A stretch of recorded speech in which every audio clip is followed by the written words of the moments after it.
उसको हटाओ, तो उसको निकालो।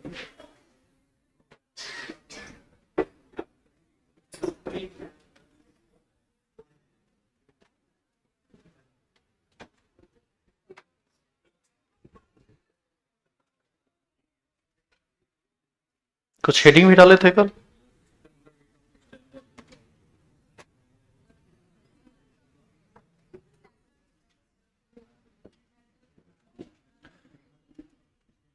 पिछले क्लास में हम लोग पढ़े थे हीट ऑफ रिएक्शन,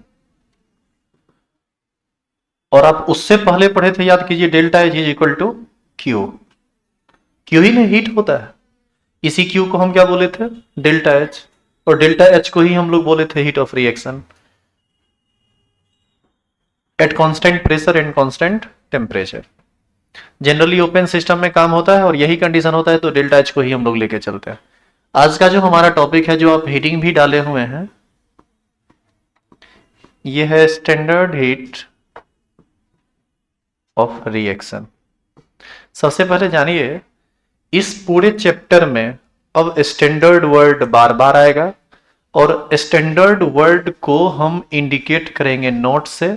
जैसे हीट ऑफ रिएक्शन को डेल्टा एच से इंडिकेट करते हैं, तो स्टैंडर्ड हीट ऑफ रिएक्शन को डेल्टा एच नोट से इंडिकेट करेंगे। इसको नोट पढ़ेंगे, ठीक है? क्या बोलेंगे इसको? Delta H note, standard heat of reaction. ये सिंपल हीट ऑफ रिएक्शन है, ठीक है?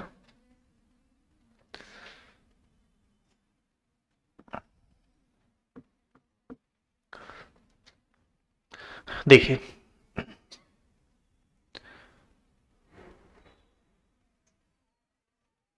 ये हो चुका है। अब आज हम लोग स्टैंडर्ड हीट ऑफ रिएक्शन देखते हैं। शुरू करें इसको बताना। देखो, कोई भी केमिकल रिएक्शन जब होता है, तो उसमें जो हीट का चेंज होता है, वही हीट ऑफ रिएक्शन कहलाता है। और ये एक्सोथर्मिक, एंडोथर्मिक और आइसोथर्मिक में 3 टाइप हो सकता है। हीट रिलीज भी हो सकता है, हीट एब्जॉर्ब भी हो सकता है, और हीट रिलीज एब्जॉर्ब कुछ भी नहीं हो सकता है। और इस आधार पर रिएक्शन 3 तरह का होता है। ये सब बात आप पिछला क्लास में बढ़िया से पढ़े हैं। तो अब हम स्टैंडर्ड हीट ऑफ रिएक्शन पर जब जाते हैं, तो तुम दोनों भेंट कर लेना जाते वक्त। तो स्टैंडर्ड हीट ऑफ रिएक्शन में हम सबसे पहले बात करते हैं हीट ऑफ रिएक्शन पर थोड़ा और। जैसे कोई केमिकल रिएक्शन है, जैसे मान लीजिए कि कार्बन ऑक्सीजन के साथ रिएक्शन करके 1 मोल कार्बन डाइऑक्साइड का निर्माण किया। इस दौरान एनर्जी रिलीज होती है, खूब मात्रा में एनर्जी रिलीज होता है। 94 किलो कैलोरी एनर्जी मान लो रिलीज हुआ, ठीक है? तो ये जो 94 किलो कैलोरी एनर्जी रिलीज हुआ, तो उस समय इस रिएक्शन का कंडीशन क्या था? जैसे टेम्परेचर क्या था, प्रेशर क्या था, आप CO2 के निर्माण में कार्बन, कौन सा कार्बन लिए हैं? ग्रेफाइट वाला कार्बन लिए हैं, डायमंड वाला कार्बन लिए हैं, चारकोल वाला कार्बन लिए हैं। ऑक्सीजन तो खैर नेचुरल है, इस पर तो ज्यादा बहस नहीं करेंगे हम।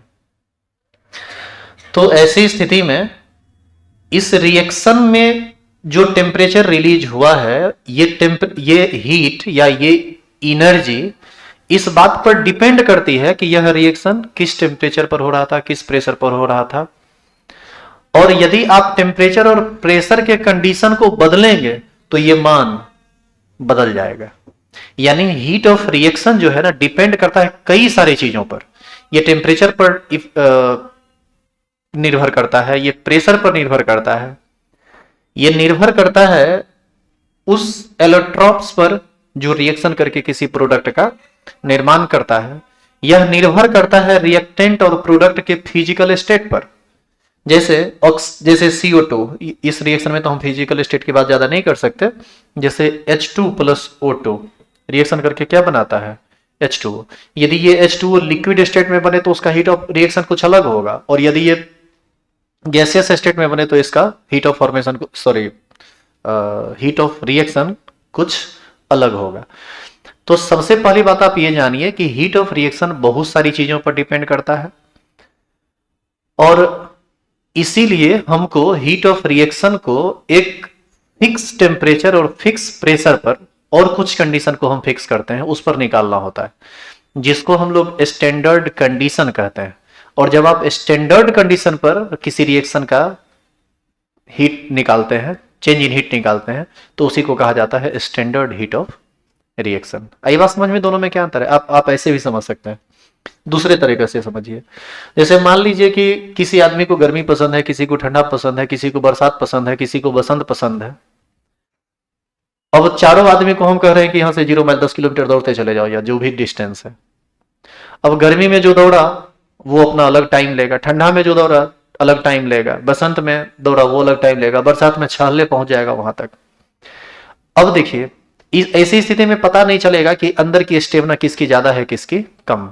तो हमको क्या करना पड़ेगा, चारों को एक साथ खड़ा करके एक आइडियल कंडीशन प्रोवाइड करना पड़ेगा, जो एक नेचुरल कंडीशन होगा सबके लिए, और तब हम चारों को एक साथ दौड़ाएंगे और तब देखेंगे कि कौन सबसे पहले पहुंचा, तो ना पता चलेगा कि इस चारों में किसकी स्टेमिना ज्यादा थी। इससे पहले आपने क्या किया, इससे पहले जिसको जो पसंद था वो दे दिए, तो वो अपने नेचर के हिसाब से अच्छा किया। आई बात समझ में? तो स्टैंडर्ड कंडीशन का मतलब ये होता है कि जब कोई चीज बहुत सारे चीजों पर निर्भर करने लगता है तो हमको एक कंडीशन फिक्स करना पड़ता है, और फिक्स कंडीशन पर जब हम उसके वैल्यू को निकालते हैं तो उसको हम लोग स्टैंडर्ड वैल्यू मानते हैं कि चलो इस पर ये निकला हुआ है। जैसे कार्बन और ऑक्सीजन रिएक्शन करके 94 किलो कैलोरी एनर्जी देता है, जानते हैं कब? जब प्रेशर 180 m हो और टेम्परेचर 25 डिग्री सी हो। लेकिन यदि आप इस टेम्परेचर को 30 डिग्री सी कर दीजिए, आप इस टेम्परेचर को 50 डिग्री सी कर दीजिए, इसका वैल्यू कम जाएगा। तो ऐसी स्थिति में साइंटिस्ट लोगों ने क्या किया, प्रेशर का और टेम्परेचर का कंडीशन फिक्स कर दिया। प्रेशर का कंडीशन 180 m पर फिक्स किया, टेम्परेचर का कंडीशन 25 डिग्री सी पर फिक्स किया। ऐसा इसलिए क्योंकि एटमॉस्फेरिक प्रेशर कितना है, 180 m। नॉर्मल टेम्परेचर हम लोग कितना मानते हैं, रूम टेम्परेचर 25 डिग्री सी। चूंकि ये कंडीशन ऑटोमेटिक रहता है, इसीलिए इसी को क्या उन्होंने मान लिया, स्टैंडर्ड। दो और कंडीशन है, दो और बात आती है इसमें पढ़ने के लिए, लेकिन ये सब आप आगे पढ़ेंगे तब आपको ज्यादा डिटेल में समझ में आएगा। तो स्टैंडर्ड वैल्यू और नॉर्मल वैल्यू में आपको अंतर समझ में आया? साइंटिस्ट ने जो क्राइटेरिया फिक्स किया है कि आप इस टेम्परेचर इस प्रेशर पर देखिए कितना है, वो हो गया स्टैंडर्ड वैल्यू। और उसके अलावा कोई भी वैल्यू आप निकालते हैं तो उसको हम लोग क्या बोलेंगे, normal value. Heat of reaction का मतलब नॉर्मल वैल्यू, वहां पर टेम्परेचर प्रेशर का कोई कंडीशन नहीं है। लेकिन जब आप बोलते हैं कि नहीं स्टैंडर्ड हीट ऑफ रिएक्शन, तो वहां पर अपने आप 3-4 को कंडीशन अप्लाई हो जाता है। तो उस चारों कंडीशन को पढ़ना पड़ेगा कि वो क्या क्या है। ठीक है, लिखेंगे एरो देके, हीटिंग पूरा कर चुके हैं, लिखेंगे heat of reaction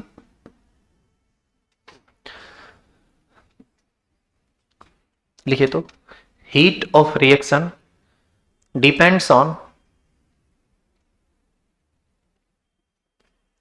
heat of reaction depends on so many factors. Heat of reaction depends on so many factors, hence its value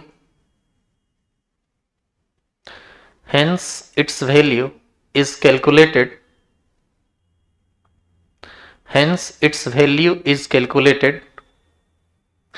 at a certain temperature. Hence its value is calculated at a certain temperature and pressure, which is called standard condition. Which is called standard condition.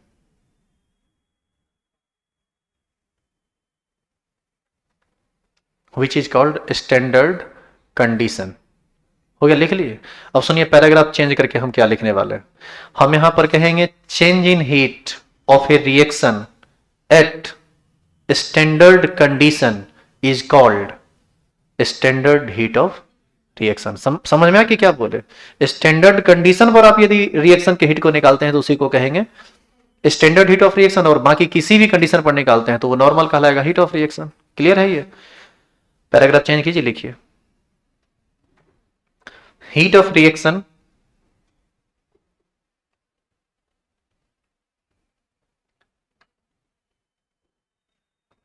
at standard condition. Heat of reaction at standard condition is called standard heat of reaction. Is called standard heat of reaction. It is denoted by delta S naught.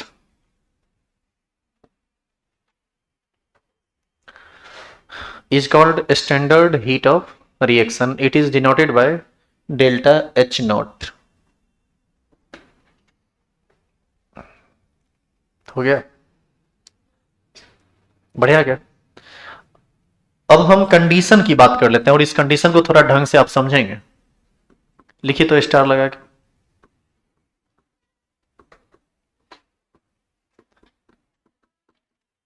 Standard condition. Standard condition में बाबू चार चीज आता है। एक जो सबसे पहला है वो आता है रिएक्शन का प्रेशर, जिसको हम इंडिकेट करते हैं कैपिटल पी से। ये हर हाल में कितना होना चाहिए, 1 atm। जब आप हीट ऑफ रिएक्शन को स्टैंडर्ड कंडीशन पर निकालेंगे तो प्रेशर का वैल्यू कितना रखना है, 1 atm। दूसरा है टेम्परेचर, जिसको आप टी से इंडिकेट करते हैं। इसको रखना होता है 25 डिग्री से। अच्छा, यदि हम इसको केल्विन में बदलें तो 298 केल्विन आएगा।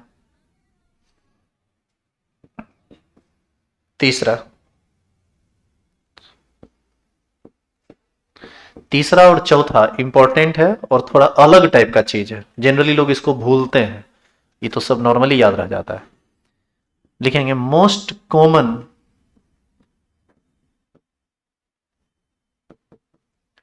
Physical state of reactant and product are taken in chemical reaction. Most common physical state of reactant and product are taken in chemical reaction। मतलब जब आप किसी केमिकल रिएक्शन को करवाकर heat standard heat of reaction को निकालना चाह रहे हैं तो आप कोशिश कीजिए कि सारे रिएक्टेंट्स और सारे प्रोडक्ट अपने कॉमन फिजिकल स्टेट में हो। What does it mean common physical state means जिसमें वो नेचुरली रहता है। जैसे ऑक्सीजन किस अवस्था में रहता है, तो आपको गैस लेना है, लिक्विड नहीं, सॉलिड नहीं। वाटर किस ये H2O किस अवस्था में रहता है, ये लिक्विड फेज में रहता है, तो आप इसको गैस फेज में नहीं ले लेंगे, इसको आप सॉलिड फेज में नहीं ले लेंगे। किस फेज में लेना पड़ेगा, लिक्विड फेज में लेना पड़ेगा। कार्बन डाइऑक्साइड को किस फेज में लेना पड़ेगा, गैस फेज में लेना पड़ेगा। आई बात समझ में। तो कुछ इस तरह की बातें हैं, तो बेहतर होगा कि हम इसको एक एग्जाम्पल से और स्पष्ट कर लें। जैसे H2 गैस होता है, O2 गैस होता है, इसका कॉमन फिजिकल स्टेट है। ये दोनों आपस में रिएक्शन करता है तो H2O का निर्माण करता है। और जब ये H2O गैस के रूप में बनता है, सुनिएगा ध्यान से, जब ये H2O गैस के रूप में बना तब जो एनर्जी निकला उसको हम स्टैंडर्ड वैल्यू नहीं कहेंगे।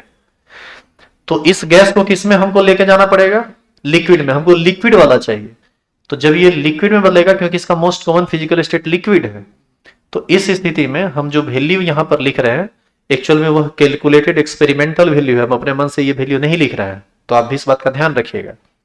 ये निकलता है 68 किलो कैलोरी एनर्जी। यदि आप इस रिएक्शन को बैलेंस करना चाहते हैं तो आप यहां पर क्या कर देंगे, हाफ कर दीजिए, बैलेंस हो जाएगा। अब बताइए कि कितना मोल H2O का निर्माण हो रहा है, 1 मोल। 1 मोल H2O का निर्माण हो रहा है, तो यहां पर हम कहेंगे delta H naught is equal to, बोलिए कितना, कितना 68 किलो कैलोरी। गलत हो गया, ये होगा -68 किलो कैलोरी। कल बताए हैं एक्सोथर्मिक रिएक्शन का डेल्टा H निगेटिव होता है। आप यदि यहां पर प्लस साइन लगा देंगे तो आपको पता है उल्टा हो जाएगा।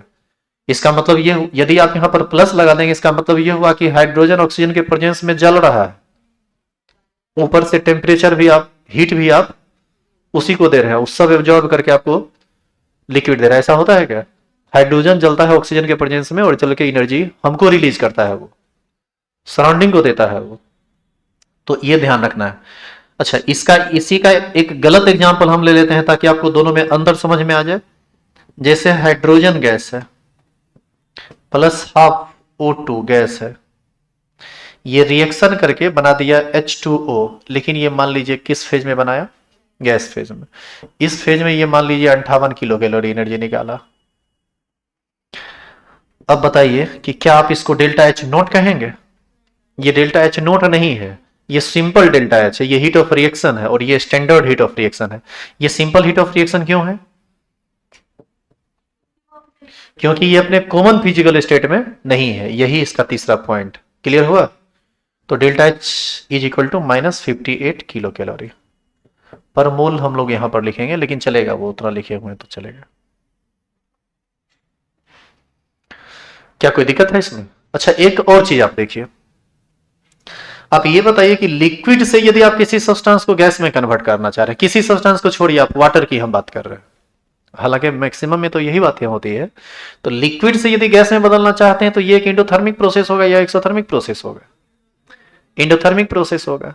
अच्छा, यहां पर देखिए ज्यादा एनर्जी रिलीज हुआ और यहां पर क्या है कि यहां पर लिक्विड बना और यहां पर गैस बना। एक्चुअल में जो ये लिक्विड बना होगा उसको गैस में कन्वर्ट करने के लिए हो सकता है कि 10 किलो कैलोरी एनर्जी लग गया हो, इसी वजह से यहां पर एनर्जी कम निकला। आप रिएक्शन के एक एक डाटा पर यदि सर्च करेंगे तो आपको बहुत सारी जानकारी मिलेगी, बस शर्त कि वो नजर होनी चाहिए पकड़ने वाला कि ऐसा क्यों हुआ। जैसे हम 68 को घटा के 58 कर दिए, हो सकता था कि हम उसको 78 कर देते, लेकिन ऐसा हम नहीं किए। तो क्यों नहीं किए? ज्यादा क्यों नहीं किए? बराबर भी नहीं किए, क्योंकि यहां पर फिजिकल स्टेट चेंज हो रहा है, तो हीट का जो रिलीज या एब्जॉर्ब, रिलीज करना या एब्जॉर्प्शन, ये सब तो अलग अलग हो जाएगा। उतारेंगे इसको, और इसका चौथा भी बचा हुआ है। तो जब भी हीट ऑफ रिएक्शन के स्टैंडर्ड कंडीशन की बात आए तो एक नहीं बल्कि 4 बात एक साथ आता है, टेम्परेचर, प्रेशर। अच्छा, एक बात और, यहां पर जो आप डेल्टा एच नोट लिखे हैं, क्या ये टेम्परेचर प्रेशर को भूल गया होगा? यहां पर टेम्परेचर और प्रेशर भी कंसीडर किया गया है। यदि आप नोट लगा दिए मतलब टेम्परेचर प्रेशर वो है जो आप ऊपर लिखे हुए हैं। अच्छा, एक और चीज, 4 चीज में इक्को वो चीज बदल गया तब डेल्टा एच नोट वो नहीं कहलाएगा। 4 का 4 चीज फॉलो होना चाहिए तब हम स्टैंडर्ड बोलेंगे, ऐसे नहीं। प्रेशर मान लो 2 एटीएम है, टेम्परेचर 25 डिग्री से है, तो भी हम उसको अब नहीं बोलेंगे डेल्टा एच नॉट, फिर वो सिंपल डेल्टा एच कहलाएगा, नॉर्मल डेल्टा एच कहलाएगा, वो नॉर्मल हीट ऑफ रिएक्शन कहलाएगा।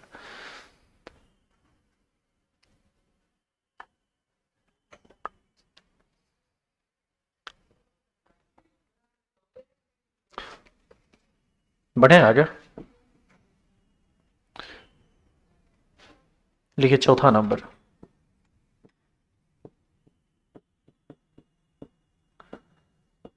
मोस्ट कॉमन एलोट्रॉप्स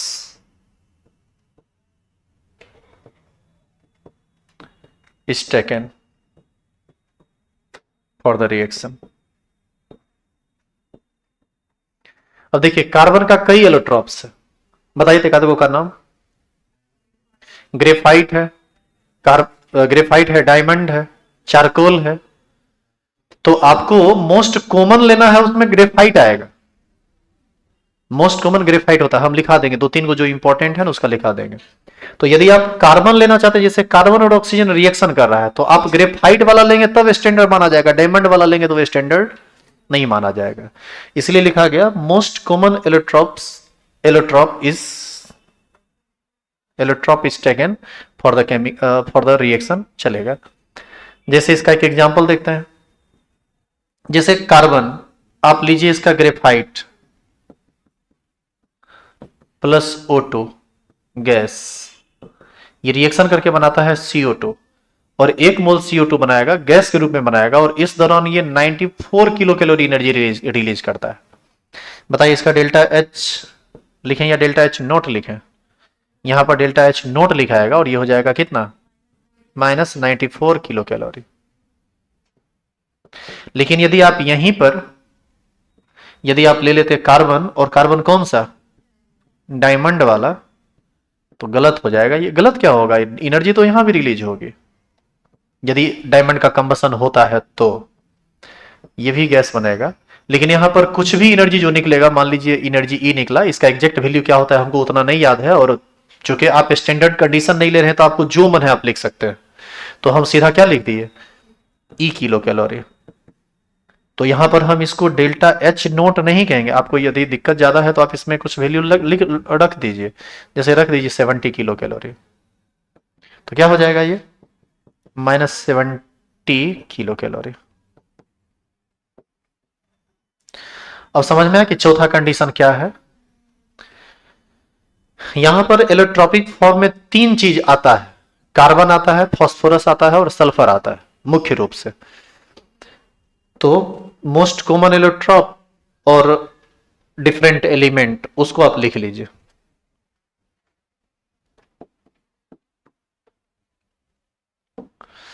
हम यहां पर लिखते हैं एलिमेंट्स और इधर लिखते हैं मोस्ट कॉमन एलोट्रॉप।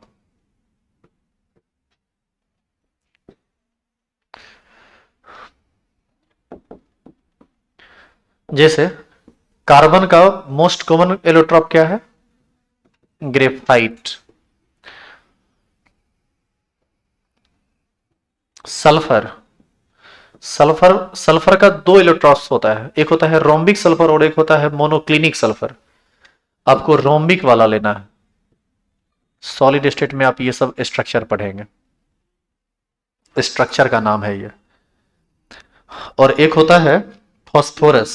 फॉस्फोरस का तीन डिफरेंट इलेक्ट्रॉप्स पाया जाता है, बताइए कौन कौन, नाम सुने होंगे आप। White phosphorus, red phosphorus, black phosphorus, सुने हैं नाम। उसमें आपको व्हाइट वाला, व्हाइट फॉस्फोरस को ही ना येलो फॉस्फोरस कहा जाता है। व्हाइट फॉस्फोरस को ही हल्का मेल्ट कीजिएगा बस वो लिक्विड में कन्वर्ट कर जाता है और उसका कलर हल्का सा येलोविश हो जाता है, इसीलिए उसको व्हाइट फॉस्फोरस या येलो फॉस्फोरस दोनों कहते हैं। और व्हाइट फॉस्फोरस का एक विशेष गुण है, यदि आप उसको ऑक्सीजन में छोड़ देंगे तो अपने आप आग पकड़ लेता है। वो अपने एक्टिवेशन एनर्जी को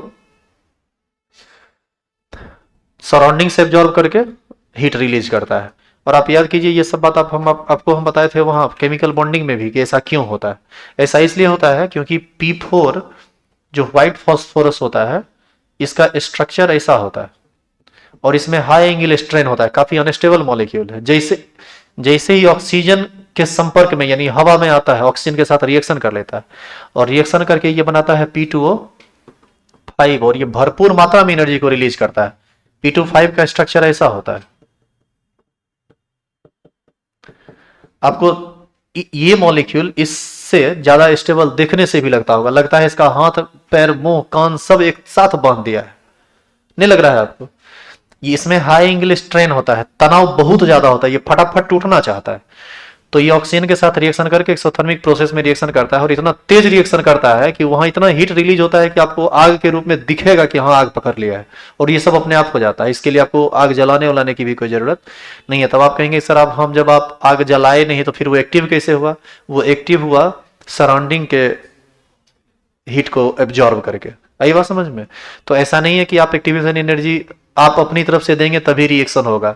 रिएक्शन ऐसा चीज होता है जो सराउंडिंग से खुद भी एनर्जी को एब्जॉर्ब कर सकता है। जैसे जैसे हाइड्रोजन और Cl2 ये रिएक्शन करके HCl बनाता है। आप इसको अंधेरा में रख दीजिए नहीं रिएक्शन करेगा, सूर्य के प्रकाश में रख दीजिए फटाफट रिएक्शन करेगा, क्योंकि वो अपने एक्टिवेशन एनर्जी को सनलाइट के रूप में एब्जॉर्ब करता है। तो एक्टिवेशन एनर्जी के बारे में डिटेल में हम आगे पढ़ेंगे, हालांकि पीछे थोड़ी सी चर्चा कल किए थे हम, लेकिन इस पर विशेष चर्चा आगे होगा। इसको हम बंद कर रहे हैं, ठीक है। अच्छा, तो फास्फोरस को रखना कहां चाहिए, केरोसिन में रखा जाता है। केरोसिन एक ऑर्गेनिक सब्सटेंस है, कार्बन हाइड्रोजन रहता है, उसको ना ऑक्सीजन से दर्शन होगा ना ऑक्सीजन के साथ वो रिएक्शन करेगा, ऑक्सीडाइज नहीं होगा। इसीलिए केरोसिन तेल में रखिएगा तो इसमें आग नहीं पकड़ेगा, केरोसिन से बाहर निकालेगा फटक से आग पकड़ लेगा, जैसे ही ऑक्सीजन के संपर्क में आएगा आग पकड़ लेगा ये। सोडियम को कहां रखा जाता है, पानी में रखा जाता है सोडियम को। सोडियम पानी में बहुत तेज आग पकड़ता है। और सुन लो इतना को छोटा सा ढेला यदि पानी में रख दोगे तो मुंह कान बचा के भाग जाना वहां से, तगड़ा वाला विस्फोट करता है वो। क्यों करता है, सोडियम हाईली रिएक्टिव एलिमेंट है, H2O के साथ रिएक्शन करके ये NaOH और हाइड्रोजन गैस निकाल देता है। एक्सोथर्मिक रिएक्शन होता है, हाइड्रोजन गैस बहुत तेजी से आग पकड़ता है और हाइड्रोजन गैस जो आग पकड़ता है विस्फोट करके आग पकड़ता है। हाइड्रोजन का एक छोटा सा मॉलिक्यूल जलाओगे ना तो वो पॉपिंग साउंड करते रहता है, पट पट पट पट ऐसे आवाज आते रहेगा। एक मॉलिक्यूल जलेगा पट, लगता है थोपी आ रहा है कोई किसी को। अब बहुत सारा मॉलिक्यूल में एक के बार आग पकड़ा दीजिएगा तो विस्फोट कर जाएगा वो, सोडियम में विस्फोट होता है यदि आप वाटर में रख देते हैं, कहीं आग उग जलाने का जरूरत नहीं, अपने आप विस्फोट करता है वो, ड्यू टू एक्सोथर्मिक नेचर। खैर ये सब बात आगे भी आएगा, देखते हैं इसको। ये इसमें क्या लेना है आपको, व्हाइट फास्फोरस। तो ये कंडीशन समाप्त हुआ, लिखेंगे।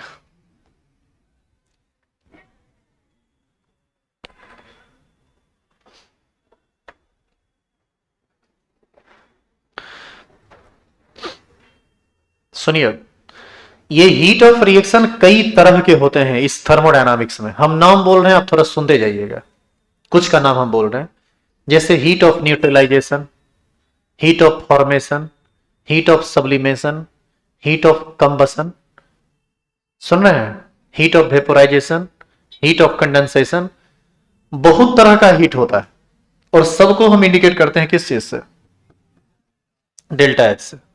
ये वैल्यू कभी पॉजिटिव होगा, ये कभी निगेटिव होगा, वो तो रिएक्शन पर डिपेंड करता है कि कौन एनर्जी निकाल रहा है और कौन एनर्जी को एब्जॉर्ब कर रहा है। तो इसमें अभी सबसे पहला हम लोग पढ़ेंगे हीट ऑफ फॉर्मेशन। स्टार लगाइए, हीटिंग डालिए।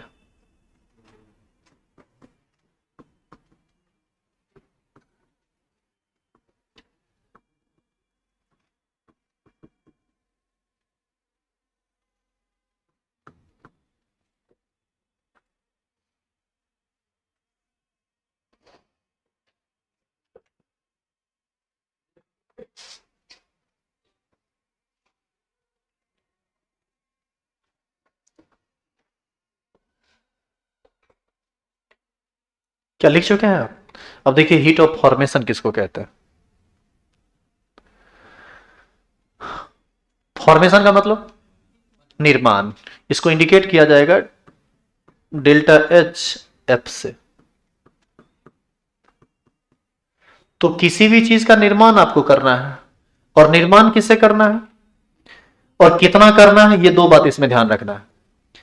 जब आप सुनिएगा ध्यान से, पहले समझ लीजिए, बाद में लिख लेंगे। जब आप किसी भी चीज के एक मोल का निर्माण इसके कंस्टिट्यूएंट एलिमेंट से करते हैं at any condition of temperature and pressure, then the heat release और absorb is called heat of formation. जब किसी भी सब्सटेंस के एक मोल का निर्माण आप इसके कंस्टिट्यूएंट एलिमेंट से किसी भी टेम्परेचर प्रेशर पर करते हैं, तब जो हीट रिलीज होता है या एब्जॉर्ब होता है उसी को हम लोग हीट ऑफ फॉर्मेशन कहते हैं। और आगे आप पढ़ेंगे स्टैंडर्ड हीट ऑफ फॉर्मेशन। बताइए दोनों में क्या अंतर है। जैसे ही स्टैंडर्ड वर्ड आया, तुरंत वो चारों कंडीशन एक साथ अप्लाई हो जाएगा, और वहां पर हम स्टैंडर्ड कंडीशन की बात करेंगे। यानी हम कहेंगे कि किसी भी सब्सटेंस के एक मोल का निर्माण जब हम स्टैंडर्ड कंडीशन पर करवाएंगे, तब जो हीट चेंज होगा उसी को हम स्टैंडर्ड हीट ऑफ फॉर्मेशन कहेंगे। क्लियर है? ये लिखेंगे।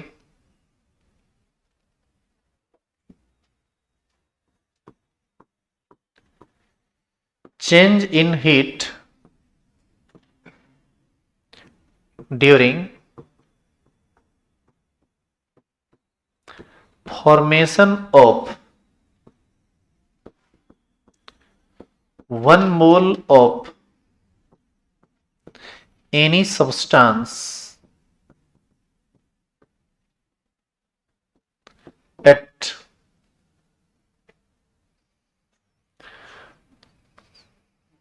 a given condition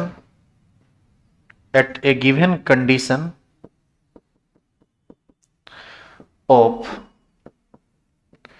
temperature and pressure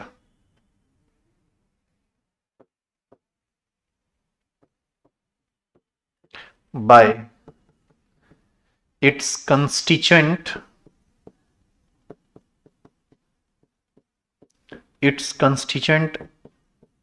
elements is called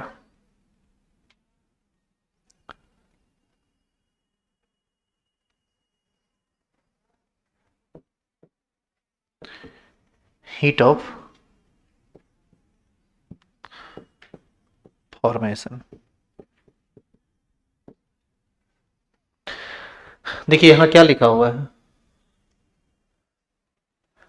eight A given condition, और उसी में हम कह दें कि एट स्टैंडर्ड कंडीशन, तब क्या कहलाएगा स्टैंडर्ड हीट ऑफ फॉर्मेशन। लेकिन इसमें भी एक बात ध्यान देने वाली बात है, वो क्या है इसको हम आगे देख लेते हैं। पहले आप हीट ऑफ फॉर्मेशन लिखिए ना, स्टार लगा के लिखिए स्टैंडर्ड हीट ऑफ फॉर्मेशन, और उसमें आप क्या करेंगे, यहां पर नोट का साइन लगा देंगे। इस चैप्टर में आप जो ये नोट का साइन जहां भी लगेगा समझ लीजिए स्टैंडर्ड कंडीशन अप्लाई हो गया है, और वो स्टैंडर्ड कंडीशन पर निकाला हुआ वैल्यू है।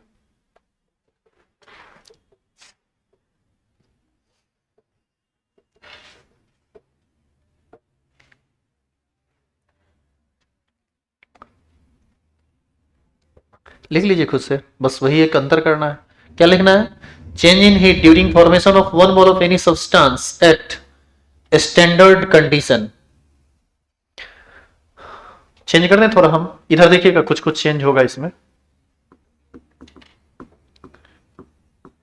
स्टैंडर्ड हीट ऑफ फॉर्मेशन, यहां पर डेल्टा एच नोट करेंगे।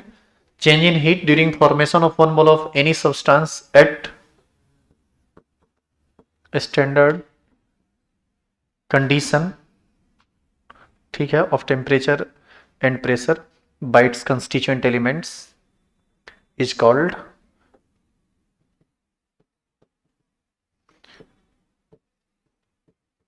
standard heat of formation. It is denoted by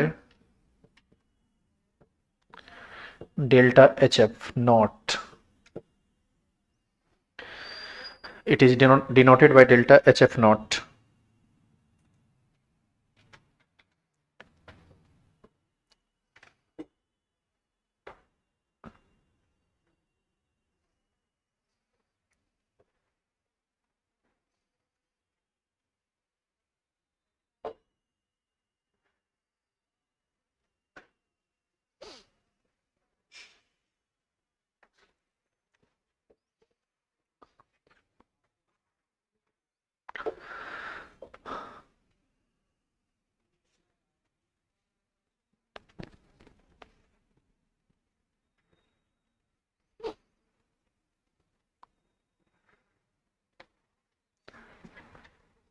change करें इसको, समझिए इसको। यहां पर एक छोटा सा बात है जो आपको ध्यान में रखना है हीट ऑफ फॉर्मेशन के लिए। कार्बन का आप तो यहां क्या लेंगे, ग्रेफाइट प्लस O2 गैस, ये क्या बना देगा, CO2 गैस, और साथ साथ ये एनर्जी निकालता है 94 किलो कैलोरी पर मोल। अब बताइए यहां पर हम लिख सकते हैं डेल्टा HF नोट ऑफ जिसका फॉर्मेशन हो रहा है, delta HF naught of CO2। अब देखिए पिछली बार भी हम यही रिएक्शन लिखे थे, इस बार भी हम यही रिएक्शन लिखे, लेकिन दोनों में अंतर है। वहां पर हम हीट ऑफ रिएक्शन की बात कर रहे थे और यहां पर हम हीट ऑफ फॉर्मेशन की बात कर रहे हैं। तो फॉर्मेशन जिसका हुआ उसके फॉर्मेशन की हम बात कर रहे हैं, वहां पर ओवरऑल रिएक्शन की बात हो रही थी, लेकिन दोनों आपस में एक समान है। Delta HF naught of CO2 is equal to कितना हो जाएगा, -94। आप एक चीज ध्यान रखिएगा, प्लस इधर लिखा हुआ है तब आप यहां पर प्लस लिखेंगे, यदि उधर प्लस में एनर्जी है तो हर हाल में माइनस होगा, चूंकि एक्सोथर्मिक प्रोसेस है। तो -94 किलो कैलोरी पर मोल। रुक जाइए, अब असली चीज आपको यहां समझना है, इधर देखिएगा। एक कार्बन डाइऑक्साइड का निर्माण सिर्फ कार्बन और ऑक्सीजन के जलने से ही नहीं संभव है, एक दूसरा भी पॉसिबिलिटी है। जैसे कार्बन मोनोऑक्साइड, यह एक गैस है, यदि आप ऑक्सीजन के साथ इसका रिएक्शन करा दो, हाफ O2 ले लीजिए, तो एक बार फिर से ये किस चीज में बदल जाएगा, CO2 में, और ये गैस है, और साथ साथ ये रिलीज करता है 26 किलो कैलोरी एनर्जी को। क्या यहां पर 1 मोल CO2 नहीं बन रहा है, 1 मोल CO2 यहां भी बना, 1 मोल CO2 यहां भी बना, लेकिन हम इसको delta HF naught of CO2 नहीं कहेंगे, क्योंकि delta HF naught of CO2 एक बार यदि 94 आ गया तो हर बार 94 आएगा। ऐसा थोड़ी है कि वो चीजें के बदल जाने से बदल जाएगा। तो यहां पर क्या परेशानी है, क्यों हम इसको नोट लगा दिए, बताइए तो क्यों ये गलत हो गया, क्यों ये डेल्टा HF नोट नहीं है। ये हीट ऑफ रिएक्शन हो सकता है, ये 26 heat of reaction of this reaction हो सकता है, लेकिन ये delta HF naught of carbon dioxide नहीं है, because in this case carbon dioxide is formed by carbon monoxide which is not corresponding constituent elements of carbon dioxide. Constituent elements of carbon dioxide is carbon and oxygen which are present in first case. Clear है ये? तो यहां और यहां में बस यही अंतर है कि यहां पर कंस्टिट्यूएंट एलिमेंट से फॉर्मेशन कराना है एक मोल का, यहां पर कंस्टिट्यूएंट एलिमेंट्स नहीं होके कुछ कंपाउंड इन्वॉल्व हो गया, कार्बन मोनोऑक्साइड इन्वॉल्व हो गया। अच्छा आप ही जरा सोचिए कि कार्बन जब हाफ O2 के साथ रिएक्शन करेगा तो क्या कार्बन मोनोऑक्साइड गैस का निर्माण नहीं करेगा? यहां पर भी कुछ एनर्जी रिलीज होगा, तो इसमें भी कुछ एनर्जी गया होगा। बताइए एक्चुअल में कितना एनर्जी गया होगा? उसमें 94 में 26 को घटा दीजिए, तब ना आपको ये और ये एनर्जी मिलके फिर 94 कर देगा। नहीं समझ में आया क्या? हम ये कह रहे हैं कि कार्बन और ऑक्सीजन मिलकर कार्बन डाइऑक्साइड बना दो, और कार्बन डाइऑक्साइड, सुनिएगा ध्यान से, इधर देखिए, कार्बन और ऑक्सीजन को जोड़ के कार्बन मोनोऑक्साइड बना दो, और फिर कार्बन मोनोऑक्साइड में ऑक्सीजन जोड़ के क्या बना दो? CO2। यहां पर एनर्जी कितना यहां पर एनर्जी अभी तुरंत लिखे कितना? 26 किलो कैलोरी। आपसे ऐसा क्वेश्चन पूछा जा सकता है, तो बताइए इसमें कितना एनर्जी रिलीज हुआ होगा? जब आप वो रिएक्शन देख रहे हैं 94 है, तो 94 में 26 घटा दीजिए, कितना होगा? ये 68 किलो कैलोरी निकाला होगा। और यदि ये 68 किलो कैलोरी निकाला होगा, दोनों को जोड़ दीजिए, दोनों को जोड़िएगा तो CO से CO कट जाएगा, और C प्लस O2 मतलब पूरा O2 हो जाएगा, बना देगा कौन चीज? CO2, और दोनों एनर्जी जुड़ के हो जाएगा 94। आई बात समझ में? तो हीट ऑफ फॉर्मेशन इसको नहीं कहेंगे, इसको कहेंगे, क्योंकि यहां पर कंस्टिट्यूएंट एलिमेंट से बन रहा है। क्लियर है ये? उतारेंगे। नेक्स्ट क्लास में हम लोग पढ़ेंगे हीट ऑफ कंबसन। अभी जैसे पढ़ेंगे हीट ऑफ कंबसन, फिर आएगा स्टैंडर्ड हीट ऑफ कंबसन। इसमें सबसे पहले हम लोग पढ़ेंगे कंबसन रिएक्शन को। क्या होता है कंबसन रिएक्शन?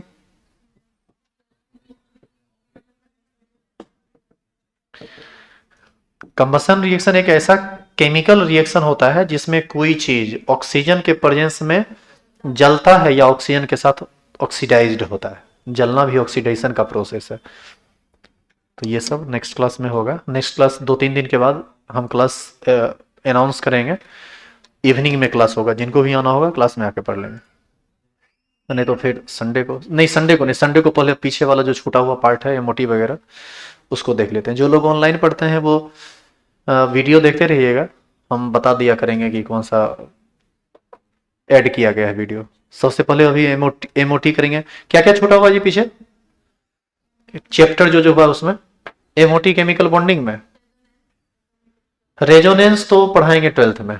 रेजोनेंस वहीं से शुरुआती होगा आपके ऑर्गेनिक का, क्योंकि बिना रेजोनेंस आप ऑर्गेनिक केमिस्ट्री समझ ही नहीं पाएंगे। टेपर चैप्टर, हाँ एटॉमिक स्ट्रक्चर का कुछ पार्ट बचा हुआ है, कुछ क्या बहुत सारा चीज बचा हुआ है, उसको कर देंगे। आइए देखते हैं, उसमें पहले एमओटी कर लेते हैं, ठीक है। लेकिन हम अनाउंस करेंगे उसके लिए 1-2 दिन के बाद, तुरंत अनाउंस नहीं करेंगे। इसलिए नहीं करेंगे क्योंकि अभी बैच स्टार्ट हो रहा है तो काम बहुत सारा रहता है, उसको सबको सही करके। हाँ कल से आपको आना है सुबह में 7 से 8, इंग्लिश मीडियम का टाइम है, और 12th का क्लास कल से स्टार्ट हो रहा है। शुरू में 5-7 दिन बेसिक चलेगा, जिसमें लॉग वगैरह के बारे में आपको बताया जाना है। लॉग टेबल वगैरह आपको यहीं से प्रोवाइड किया जाएगा, और उसके बाद और ये 7 से 8 रेगुलर क्लास यही चलेगा। 6 से 7 और 8 से 9 हिंदी मीडियम का टाइम, बीच में आपका टाइम है 7 से 8। अभी जो क्लास अभी चल रहा है वो हम जब आप 12th स्टार्ट करेंगे तो 7 से 8 में हम अनाउंस कर देंगे, बता देंगे, और एक बार पूछ भी लेंगे कि किस टाइम में आप कंफर्टेबल है। हम हमेशा फ्री ही हैं, तो जिस समय पढ़िएगा पढ़ा देंगे, ठीक है।